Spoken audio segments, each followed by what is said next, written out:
Nĩ onjoria arĩa marutagira wĩra thoko-inĩ ya Isiolo arĩa meyumĩrĩtie gũkũngũĩra ũhotani wa Ndagĩtarĩ William Ruto thutha wake gũkindĩrwo nĩ igoti Karuta President Mũthure.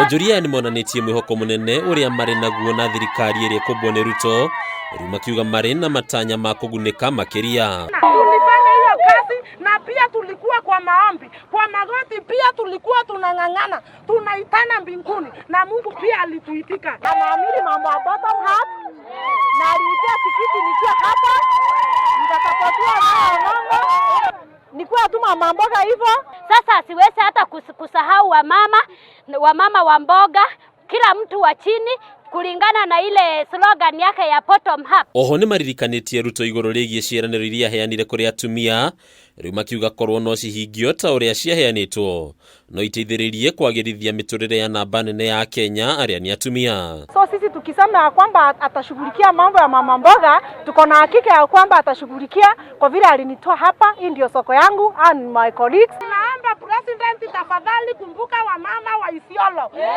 Sisi tulikuja ukachukua ahadi kwa niaba ya wamama wengine wote. Wamama Isiolo tuko wengi na tunakupenda, usinyang'anywe na mtu. Isiolo ni nyumbani. Kama vile ulikuja na bottom up, wacha ikakuwa bottom up, ikatutoe chini ikitupandisha juu.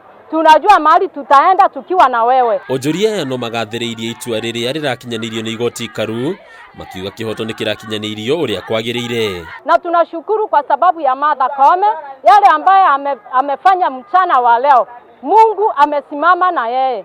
Na tunashukuru kwa sababu ya kupita kwa our president. Ningĩ rĩtanene rĩrutĩtwo kũrĩ kaunti ĩno ndĩgatigwo na thutha harĩ kũmbwo gwa thirikari, ũndũ ũmwe na gũkinyanĩrio gwa tabarĩra cia ũthii wa na mbere. Hata mimi nilikuwa agent wake, sikulala siku 3 na akae akijua ya kwamba sisi tulimtafutia kura na asisahau watu wakaaji wa Isiolo. Hadini ya Kameme TV rĩtwa rakwa nĩ Bataru wa Mwangi.